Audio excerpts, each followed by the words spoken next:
लिया। और सुनीति क्या है? जो नीति के द्वारा, सुनीति के द्वारा, नीति का अर्थ क्या है? मार्ग है चलने का। नीति से काम करो, अच्छी नीति से काम करो, हम भी कहते हैं ना। तो इसी तरह नीति और सुनीति ये दो पत्नियां हैं, और जहाँ सुनीति रहती है वहाँ सुरुचि नहीं रह सकती। या तो नीति होगी और या आपकी इच्छा से होगी। आजकल हम भी क्या करते हैं, नहाने धोने से भगवान थोड़ी मिलते हैं, भगवान के लिए तो अच्छा होना चाहिए। बिल्कुल सत्य है, सार्थकता है उस बात में। पर अगर आप मकान साफ रखोगे तो अतिथि को अच्छा ही लगेगा आने के लिए।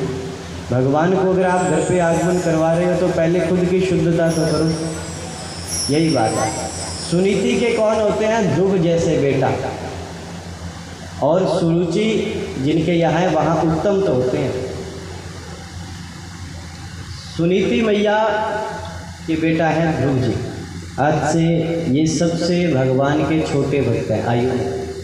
मात्र 5 वर्ष की आयु में भगवान को प्राप्त कर लिया था इन्होंने। तो आयु बड़ी होने से, बहुत बड़ा विद्वान होने से भगवान मिलेंगे कोई गारंटी नहीं है। कोई भी 1% भी गारंटी नहीं है अभी आपकी आयु बड़ी हो गई तो आपको भगवान मिल जाएंगे। बिल्कुल ऐसा बिल्कुल भी नहीं है। और आप कहो कि मैं बहुत पूजा पाठ करता हूँ, यजन करता हूँ भगवान का, उससे भगवान मिलेंगे, तो इसकी भी कोई गारंटी नहीं है। ये भागवत जी स्वयं कह रहे हैं। तो कैसे मिलेंगे? आपका विश्वास, क्योंकि वैद भगवान भी कहते हैं विश्वास हो फलदायक। आपका विश्वास है ना तो आपको फल उत्तम ही मिलेगा, भगवान मिलेंगे। तो एक दिन सुनीति के पुत्र ध्रुव जी अपने पिताजी से मिलने के लिए राजमहल गए, और सुनीति एक कुटिया बना के ध्रुव बेटे के साथ घर से बाहर रहते। और सुरुचि जो है वो राजा के साथ साथ है। अब जैसे ही पिताजी से मिलने के लिए ध्रुव जी जा रहे थे तो सुरुचि ने कहा, अरे अरे किधर जा रहे हो, रुको। पिताजी ने भी अंक भर लिया, आओ बेटा मिलने के लिए। पर जैसे ही सुरुचि ने कहा, रुको कहाँ जा रहे हो? कहते मैं पिताजी से मिलने। कहते नहीं जा सकते। कहते क्यों? कहते तुम रहते हो बाहर, अगर पिताजी से मिलना है, इस गद्दी पे बैठना है तो जाओ। एक 5 साल के बालक को माँ डांट रही है आज, खुद की नहीं, सौतेली माँ डांट रही है। क्या कह रही है? अगर तुम्हें इस राजगद्दी पे बैठना है तो सबसे पहले जाओ तपस्या करो जाकर, और तपस्या करके भगवान को प्रसन्न करो। प्रसन्न करके जब प्रसन्न हो जाए तो ये वर मांगना कि मुझे सुरुचि के गर्भ से पैदा कर दे। सुरुचि के गर्भ से पैदा होने वाला बालक ही राजगद्दी पे बैठे। अब 5 साल का बालक जब भरी सभा के अंदर उसे डांटा गया तो बिल बिला के रोने लगा। रोते हुए मैया के पास क्रोध में गया कि मैया एक दिन पक्का इस राजगद्दी पे मैं बैठूंगा, देख लेना। तो मैया ने कहा, अरे बेटा हुआ क्या, बात तो बता। कहता मैया ने मुझे ऐसा कहा, मेरे गर्भ से तपस्या करने के लिए जाऊँगी, ये सब मुझे कहा। कहता बेटा उससे अच्छी माँ क्या होगी बताओ। किसी के लिए द्वेष नहीं रखना। आपका कोई अहित भी करना चाह रहा है ना तो उसके लिए द्वेष मत रखो, आप मत रखो बिल्कुल भी। यही माँ सुनीति है, यही तो सुनीति है। यही सुनीति हमारे अंदर भी होनी चाहिए। सुरुचि नहीं होनी चाहिए, सुनीति होनी चाहिए हमारे अंदर भी। अगर हमारे अंदर सुनीति होगी तो भगवान के भक्त होंगे। इसीलिए सुनीति तो ध्रुव जी हुए ना। तो मैया ने कहा इससे उत्तम क्या हो सकता है बेटा, जाओ तपस्या करने के लिए जाओ और भगवान को प्रसन्न करो। कहा मैया भगवान कैसे मिलेंगे वो बताओ। कहते मैया ने बताया ना तपस्या करने से मिलेंगे। तो कहा मैया मुझे तो तपस्या करनी नहीं आती, 5 वर्ष का हूँ मैं तो मात्र भी, और मेरा तो समय है अभी गोद में बैठ के भोजन करने का, और आप मुझे तपस्या के लिए भेज रहे हो। माँ ने कहा नहीं बेटा, यही बात तो गोस्वामी जी तुलसीदास जी कह रहे हैं, तप आधार जब सृष्टि है पार, तप के आधार पर यह सृष्टि स्थिर है। तो जैसे ही मैया ने कहा कि अगर आप जाओ जंगल में और वहाँ नारद जी मिल जाए ना तो समझ लेना भगवान पक्का मिलेंगे आपको। जब ये माँ सुनीति ने कहा कि अच्छा, तो ध्रुव जी चल पड़े बिना कुछ सोचे समझे जंगल की ओर।